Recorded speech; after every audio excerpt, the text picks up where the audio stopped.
Mesdames, Messieurs, bienvenue dans les interviews. Quel plaisir de vous retrouver aujourd'hui. Alors, je suis dans un décorum un peu cosy parce qu'on va se parler entre nous avant de rejoindre notre invité du soir, porte-parole du MLC. Vu le nombre d'hommes politiques qui ont quitté ce parti pour d'autres cieux, on se demande vraiment où est l'attrait du job. Mais bon, certainement qu'il y en a. Ah si, quand même, il y en a, parce que quand on reste dans le MLC, on se rend bien compte que les députés provinciaux MLC de la ville de Kinshasa n'ont jamais quitté leur poste. Ça doit être le boulot le mieux payé et le plus pépère, sans devoir rien faire. Mais enfin bon, ça n'a rien à voir avec notre invité, c'était une petite parenthèse à notre chère magistrale assemblée quinoise. Pour en revenir à mon invité, c'est l'un des hommes politiques, l'un des jeunes hommes politiques qui est le plus brillant dans l'analyse, dans le verbe et dans la manière dont il présente la situation de notre pays. Et oui, quand c'est bien, il faut le dire, il faut l'avouer. C'est tout simplement excellent. Preuve en est que souvent le talent, le mérite ne sont pas vraiment récompensés à leur juste valeur, n'est-ce pas? Alors il me vient une question. Et c'est une question que je vais développer avec lui d'ailleurs. Est-ce que vraiment le mérite est récompensé dans la politique au Congo? Premièrement. Puis deuxièmement, est-il possible de faire de la politique autrement en RD Congo? Eh bien, je vais me lever de ce canapé, je vais aller le rejoindre et on va réfléchir à tout ça ensemble.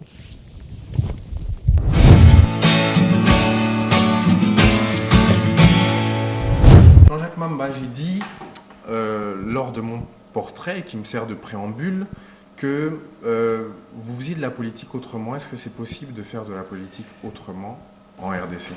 Écoutez, c'est tout à fait possible. On ne devrait pas être héristique. Cela s'impose à nous, parce que je veux dire, quand on voit la symétrie qui existe entre notre potentiel, ce que notre pays est capable de faire, ce que les jeunes Congolais sont capables de faire et ce qu'ils vivent, cela doit être tout à fait naturel. Ça s'impose à nous que de changer notre manière de faire les choses. Donc je pense que oui, c'est possible. Moi, j'y crois. Et c'est sur cette lignée-là que je suis inscrit depuis un bon nombre d'années. Donc j'espère bien que nous sommes à plusieurs et qu'à un certain moment, on va se fédérer pour amener ce pays ailleurs. C'est pas le syndrome Don Quichotte, quand vous regardez autour de vous, vous avez vraiment l'impression que c'est réellement possible de s'imposer avec un nouvel état d'esprit, un nouveau leadership. On parle souvent de leadership. C'est possible? Oui, c'est possible. Vous savez, les choses peuvent changer très vite si le leadership change. Vous savez, M. Kabila, le chef de l'État qui est arrivé très jeune, il y a eu beaucoup d'espérance autour de sa personne. Malheureusement, on a été tous déçus, les jeunes de l'époque. Il a quand même fait 15 ans au pouvoir. Mais je pense qu'on peut faire mieux les choses, mais on peut les faire aussi autrement. Et lorsqu'on donne le bon exemple, lorsque la sanction devient généralisée, dès lors que les personnes qui continuent à enfreindre les lois sont presque sûres d'être sanctionnées, je pense que l'exemplarité peut conduire les gens finalement à modifier ou à conditionner les comportements. Ce qui a manqué ces 15 dernières années, c'est que les gens ont eu l'impression que la faute conduisait à la prime. C'est-à-dire que les gens qui fautaient le plus, les plus grands bandits de l'État étaient primés, certains allaient au gouvernement, certains changeaient de poste par-ci par-là, que donc les valeurs, il y a eu inversion de valeurs, il y a eu continuité d'inversion de valeurs et je pense que ça n'a pas aidé. Mais maintenant, dans un État coercitif positif, on peut facilement arriver à des résultats intéressants si l'exemplarité est la clé même de ceux qui allèguent ou prétendent occuper certaines fonctions. Cher Jean-Jacques Mamba, j'ai pas l'habitude de faire semblant dans cette émission. Souvent, quand je reçois un invité que je tutoie dans la vie, je le tutoie à l'écran. On va se tutoyer. Jean-Jacques, tu es né où? Tu as grandi où? Écoute, parce que c'est souvent par là que je commence. Je veux trouver la cohérence entre l'endroit qui a vu naître mon invité, sa situation éducationnelle, comment il a grandi, et la cohérence avec ce qu'il fait. Si tu veux, je suis né à Liège il y a quelques années. Bon, c'est peut-être pas le lieu indiqué pour donner l'âge que j'ai. Et donc j'ai évolué à Liège jusqu'à mes 8 ans. Je suis revenu au Congo parce que finalement mon père il était à l'école royale militaire, donc en ce moment-là il faisait ses études. Donc je suis né pendant qu'il était aux études. Quand il est revenu ici, on était obligés tous de revenir en famille. Donc j'ai encore évolué ici pendant une trentaine d'années. Ensuite je suis retourné en Belgique parce que je devais y faire un troisième cycle, mais je suis passé par l'Angola pour acquérir une certaine expérience professionnelle parce que c'est là que j'ai le plus travaillé pendant 4 ans. Ensuite je suis allé en Belgique, j'ai fait mon troisième cycle, je suis revenu ici pour essayer d'être utile à mon pays. Mais dans l'entretemps, j'avais intégré le MLC depuis 2006 et ça fait 10 ans que j'y suis, quoi. C'était quoi le cadre familial? Quelles sont les valeurs que tes parents t'ont inculquées? Quelle était l'ambiance que tu connaissais quand tu étais petit dans cette Belgique du côté de Liège, ville que je connais bien, hein?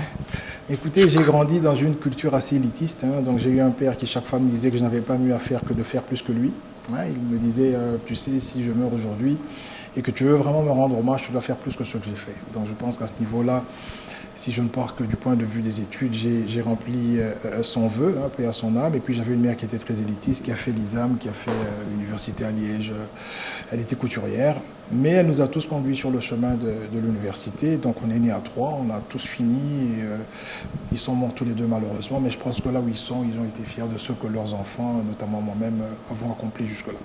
Élitiste, ça veut dire sévère, ça veut dire que tu étais très très très serré par ces deux parents. J'avais des parents, surtout ma mère, elle n'était pas très facile, mais je veux dire qu'elle m'a inculqué à l'esprit que je devais être toujours mieux, toujours être le meilleur, toujours faire mieux, toujours viser assez haut pour atteindre l'essentiel, parce que bon, finalement, on peut viser ce qu'on veut, mais si on vise trop bas, on n'atteint peut-être pas le bas, et donc c'est quand même dramatique. Donc j'ai appris à viser très haut pour atteindre l'essentiel, avoir une ambition encadrée, parce qu'il y a des gens qui ont des ambitions qui ne sont pas encadrées, c'est avoir les pieds sur terre, si tu veux.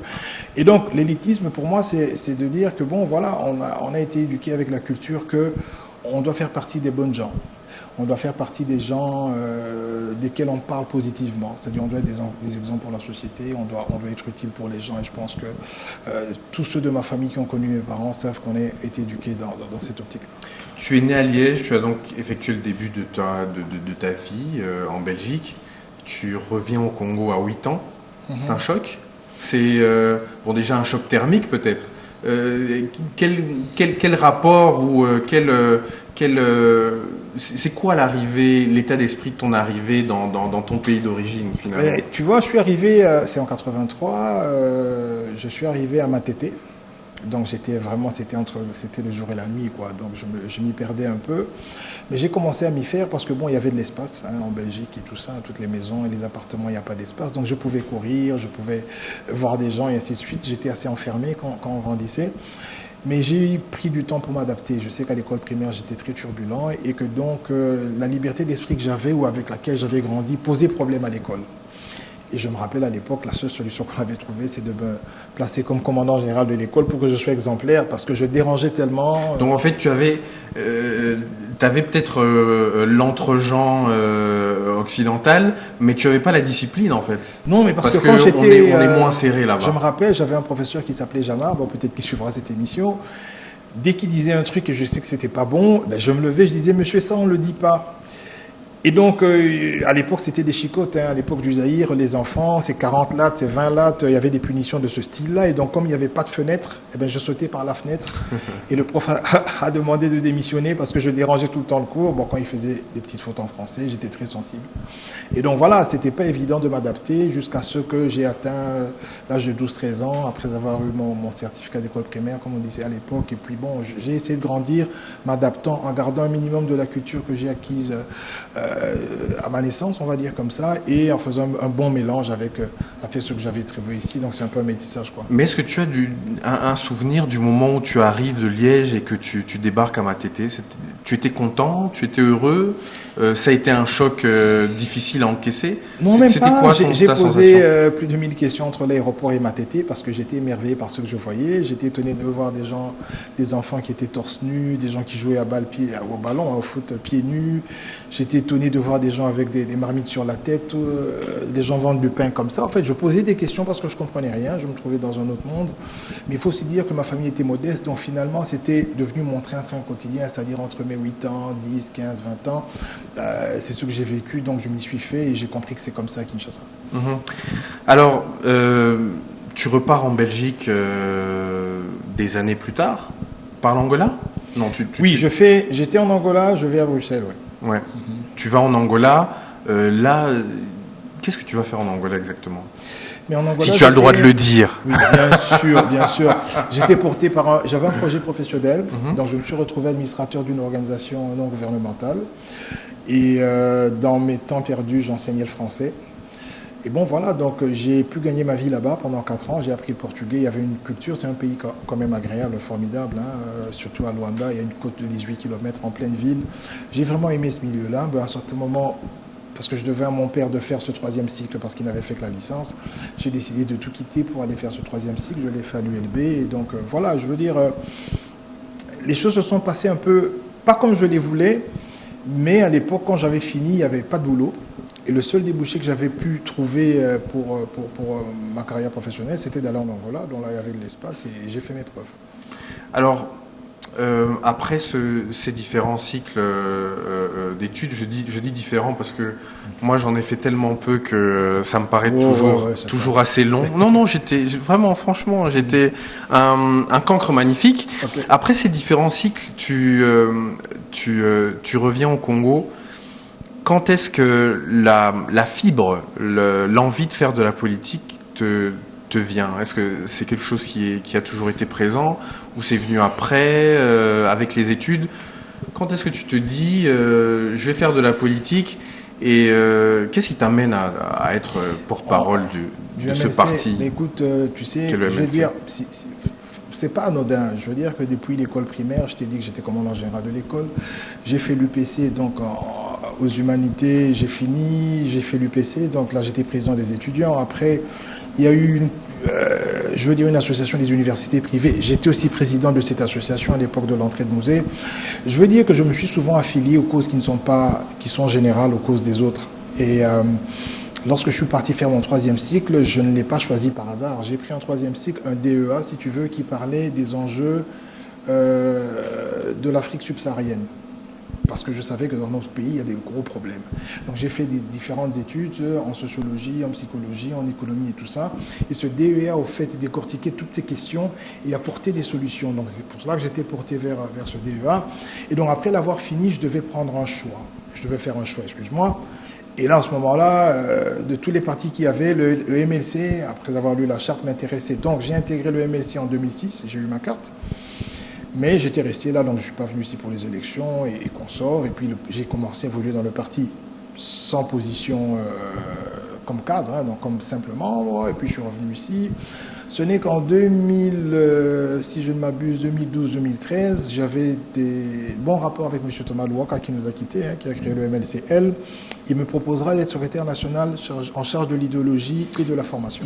Il faut dire, cher Jean-Jacques, avant que tu continues, que depuis 15 ans, le MLC est quand même la machine politique qui sert le plus la majorité, hein, parce que tu viens de parler de Thomas Louaka, mais le nombre de cadres du MLC qui l'ont quitté pour se retrouver de l'autre côté de l'échiquier politique, c'est-à-dire à l'AMP, et la liste est assez longue, hein. Mais je te demanderai après pourquoi exactement, mais tu peux continuer sur ton parcours. Tu rencontres Thomas Louaka. Oui, il me propose d'être secrétaire national en charge de la formation et l'idéologie. Et donc, en ce moment-là, j'accepte cette fonction. Et j'ai mon premier rendez-vous avec le chairman, donc le président Jean-Pierre Bemba Lahaye, parce que c'est là que je l'ai connu finalement. On a échangé, on a beaucoup discuté pendant 2-3 heures sur sa vision, sur ce qu'il voulait pour son parti. Et comme ça commence une série de visites, hein, je l'ai vu 3, 4, 5 fois. Et au départ de M. Thomas Louaka, on me propose les fonctions de porte-parole que j'ai acceptées avec beaucoup de modestie. Donc j'essaie de faire le travail qui m'a été demandé de faire. Jusqu'à ce jour, c'est vrai que c'est pas très évident, mais bon, c'est la politique chez nous. Et pour revenir un peu à ce que tu disais, tu as commencé l'émission en me disant si c'était possible de faire la politique autrement. Je ne pense pas que lorsqu'on n'est pas d'accord, c'est vrai que c'est pas évident. Mais lorsqu'on est dans une famille politique, on est dans un parti politique, et à un certain moment on n'est pas d'accord, ça ne veut pas dire qu'en partant, il faut absolument qu'on devienne d'accord avec ceux qu'on critiquait. Je pense qu'il y a la possibilité de démissionner sans aller se dédire. Parce que ce qui se passe avec nos amis, c'est qu'ils sont portés haut, avec le verbe haut, pour critiquer certaines choses. Notamment, c'est très facile aujourd'hui de critiquer M. Kabila parce qu'il n'a rien fait, de critiquer Matat et ainsi de suite. Mais lorsque le lendemain, vous êtes amené à dire que M. Kabila est un visionnaire et ainsi de suite, donc là, c'est votre personnalité qui est entachée à jamais. Et je pense que c'est vrai qu'il y a beaucoup de personnes qui sont parties du MLC. Je félicite celles qui sont parties en gardant leur ligne, parce qu'elles n'ont pas été d'accord à un certain moment. Ça peut arriver, ça peut m'arriver aussi. Et maintenant, de là, se dédire complètement et renier tout ce qu'on était, oui, il faut vraiment faire la politique autrement. Et ça, je pense que c'est vraiment quelque chose que nous devons faire absolument dans notre pays. C'est inévitable. Sans le faire, le pays ne changera pas. Un homme politique qui est toujours vivant d'ailleurs a dit un jour, il était ministre de François Mitterrand, il a dit un ministre, ça ferme sa gueule ou ça démissionne. Quand on regarde le MLC, on vient de le souligner, il y a eu beaucoup de désertion entre guillemets pour la majorité présidentielle. Est-ce que le nombre de désertions qu'il y a eu de ce parti en dit long sur les mœurs de ce parti? Je m'explique. Quand on fait partie d'une structure, on est difficilement, surtout en politique, en position de la critiquer. On ne peut que la critiquer qu'à partir du moment où on l'a quittée. Est-ce que cette phrase de Jean-Pierre Chevènement résonne dans ta tête? Pour simplifier ma question, est-ce que ce n'est pas finalement à cause des dysfonctionnements même de ce parti qu'il y a un nombre impressionnant de gens qui l'ont quitté pour aller vers le camp d'en face? Écoute Jean-Pierre, le ministre a dit quand on est ministre, on démissionne ou on ferme sa gueule. Démissionner, ça ne veut pas dire quitter le parti. Je dis qu'à un certain moment, tous les partis politiques devraient évoluer dans ce sens-là, que d'accepter qu'il y ait de la contradiction en interne. Je pense que moi, c'est ça ma ligne. Hein. Je veux dire qu'au MLC, je dis ce que je pense. Mais il y a des bureaux politiques qui nous départagent, on passe par des votes. Mais si quitter le MLC signifiait aller travailler avec Kabila, ça n'a pas comme une mesure, il n'y a pas de corrélation. Soit on a envie d'aller travailler avec Kabila depuis longtemps, soit réellement on avait un combat et quand on démissionne, on peut démissionner en restant dans le parti ou à la limite créer un parti qui reste d'obédience opposition. Monsieur Jean-Lucien Bussa l'a fait, bon apparemment maintenant il est dans la majorité. Je ne vais pas le critiquer, c'est une personne que je respecte beaucoup.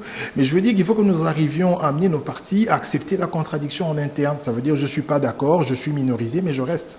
Donc démissionner ne veut pas dire, si vous êtes du PS, je démissionne et je quitte le PS. Démissionner, ça veut simplement dire je quitte le gouvernement, mais parce que j'ai cru aux idéaux du PS, je continue avec le PS. Donc moi, Jean-Jacques Mamba, je peux quitter mes fonctions de porte-parole parce que je ne suis plus d'accord, je peux quitter mes fonctions de secrétaire national, mais rester membre MLC. Mais ce qui fâche, c'est quoi? C'est que généralement, lorsque les gens sont contre, nos partis ont pris la fâcheuse habitude de radier, et ça, ce n'est pas bon. Il faudrait que, bon, voilà, la personne qui n'est pas d'accord est minorisée. Si elle veut rester au parti, elle reste. Peut-être qu'elle peut rebondir utilement et prochainement, et on doit lui donner cette possibilité. Quand on est en dehors de la politique, on en aborde assez difficilement les aspects réellement techniques, toute la technicité qu'il faut avoir pour faire de la politique, et Dieu sait qu'il faut en avoir au-delà de la morale qui, elle, est parfois observée par les gens qui sont en dehors. La séquence de ces dernières semaines, l'accord de l'OUA avec Kodjo, le nouvel accord. Si aujourd'hui tu dois faire un résumé et analyser tout ce qui s'est passé en quelques phrases, en quelques mots, c'est peut-être l'heure de tirer un bilan de tout ça. Bon, je suis dans un parti qui apprenait le respect de la Constitution. C'est vrai que ceux qui aujourd'hui se taillent la part du gâteau, ceux qui font la une des médias, c'est le RASOP, le Rassemblement, qui avait allégué donner un carton jaune puis un carton rouge, que M. Kabila ne pouvait pas faire plus d'un jour, et ainsi de suite. Et je pense qu'il y a beaucoup de jeunes qui les ont suivis, qui nous ont suivis aussi, parce que nous avions fait des manifestations, tous focus sur le respect de la Constitution, parce que nous pensions que M. Kabila allait s'accrocher au pouvoir et qu'il n'allait pas partir. Il paraît qu'il aurait cédé et qu'il aurait dit qu'il partirait à la fin, d'ici la campagne électorale ou d'ici les élections. Ça veut dire que son problème, entre guillemets, est plus ou moins résolu. Mais maintenant, surgit un deuxième problème du partage des postes. Il y en a qui ont été élus, qui ont été nommés, qui ne veulent pas démissionner. Il y en a qui attendent d'entrer. Et c'est vrai que si je ne parle pas ici en tant que porte-parole du MLC, je me pose aussi des questions de savoir quelle était la priorité. Est-ce qu'il faille, lorsque vous avez un budget de 4,7 milliards, avoir 67 ministres alors que vous n'avez qu'une année pour faire les élections? Est-ce qu'aujourd'hui, tous ceux qui sont élus peuvent accepter qu'on diminue leur train de vie? Parce que vous savez, les députés vont jusqu'à 10, 12, 13 000 parce qu'on a besoin des élections. Est-ce qu'ils sont prêts aujourd'hui d'accepter qu'on diminue par 2 leurs émoluments pour qu'on dégage assez de moyens pour organiser ces élections? Lorsque ces questions-là arrivent, il n'y a personne qui veut accepter, majorité comme opposition. Moi, je suis non élu, je peux le dire facilement, mais il y a bien de choses à faire au nom du nationalisme, que ce soit dans le chef de l'opposition et de la majorité, pour matérialiser cette volonté finalement d'aboutir à des résultats probants, que sont l'organisation des élections à la fin de cette année. Mais là, on voit qu'on est en train d'ergoter autour des positions, autour de ce qui va se passer en termes de positionnement politique, en termes de responsabilité, les uns au Conseil, les autres au gouvernement, mais il n'y a pas de calendrier. Il n'y a pas de chronogramme et personne n'a expliqué à qui, comment on fait pour avoir les 1 milliard, entre guillemets, 200 ou 800 pour organiser ces élections. Donc là, on est en train de tergiverser. On va peut-être finir le mois de janvier sans que ces questions soient réglées. On va entamer le mois de février. Et puis après, il nous restera quoi? Il nous restera 10 mois pour organiser les élections. Vers novembre, on va nous expliquer que suite A, nous ne pourrons pas les organiser. Il y aura encore une nouvelle date. Ce que je veux dire, c'est que j'ai la nette impression qu'on ne va pas atteindre le but. On ne va pas atteindre le but parce qu'on s'est perdu au fait dans nos revendications et on a fait les mélanges de genres. Ça veut dire, d'une part, on veut que M. Kabila s'en aille et d'autre part, on veut diriger. Donc là, ça pose problème. Alors, les interviews, ce n'est pas une émission spécifiquement politique parce que je pars du principe que j'aime essayer de toucher les vrais enjeux du doigt. Cher Jean-Jacques, on a vécu donc cette séquence avec ces 2 accords qui se sont suivis, etc. Et souvent, quand on évolue dans un certain milieu ou quand on écoute certains sons de cloche, on a l'impression que ces accords s'obtiennent beaucoup avec un certain nombre de pressions qui viennent d'ailleurs que réellement notre consensus national. Nous sommes un pays qui devrait être un pays souverain. Nous avons une constitution, c'est-à-dire un consensus commun.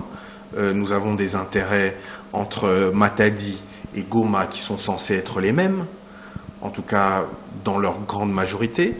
Mais on a l'impression souvent, quand on analyse les choses, que les accords, les ententes, les compromis se font parrainés par l'extérieur. Est-ce que toi, de ton point de vue, tu as cette analyse-là et comment, in fine, sortons de ça? Si tu as la même analyse que J'ai la même analyse, mais c'est une suite logique. C'est une suite logique qui part de la gestion de nos institutions, la gestion de notre pays. Lorsque vous avez un budget national dont 60%, des fois 75% est marge de l'aide extérieure, c'est tout à fait normal que vous alliez, lorsque vous avez des difficultés, vous en référez à ceux qui vous aident le plus. Parce qu'en réalité, l'extérieur, pour nous, c'est comme des parrains. Vous savez, nous sommes dans un pays où même pour vacciner nos enfants, on demande de l'aide.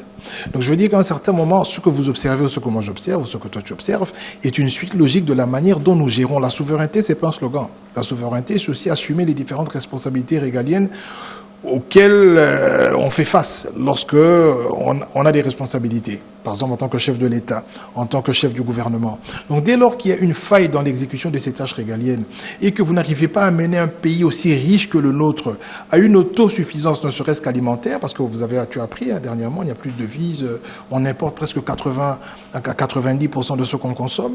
Donc, lorsque on n'arrive pas à relever ce genre de défi, c'est tout à fait logique que nous nous tournions politiquement vers nos pairs lorsque nous n'avons pas d'accord local. Je ne dis pas logique dans le sens où c'est encouragé, oui, mais je dis que c'est une suite qui est tout à fait logique parce que l'on sait que la main qui donne, c'est celle qui dirige. Et dès lors qu'entre nous, les mendiants ou les pauvres, nous n'avons pas de solution, on va s'en référer à ceux qui nous gèrent. Et ceux qui nous gèrent, c'est ceux qui font tout pour nous. Comment on sort de cette logique? Mais on sort par la première assertion que tu as commencé l'émission avec cette assertion pour dire est-ce que c'est possible de faire les choses autrement? Il y a de l'interdépendance entre les États. Aujourd'hui, la tendance c'est que les États se regroupent avec l'Union européenne, tu vois un peu les États-Unis, ainsi de suite. Je ne suis pas en train de parler de ça. On peut aussi avoir ce genre d'union en Afrique. Mais je suis en train de dire que il y a des choses assez élémentaires pour lesquelles on ne devrait même pas avoir de l'aide extérieure. Comment peux-tu expliquer, par exemple, je viens de Goma, Tu connais le franc congolais. Tu sais que lorsque ces dames sortent du village avec des pommes de terre, ce qu'on appelle le moupikou, ça coûte 50 francs. Ça veut dire que ce n'est même pas 1 centime d'euro. J'étais à Goma, quand tu commandes un plat de frites, on t'en sert et tu vas même pas finir parce qu'ils ont envie de les jeter, les pommes de terre. Mais dans un pays comme celui-là, comment peux-tu expliquer qu'on importe même l'huile de palme?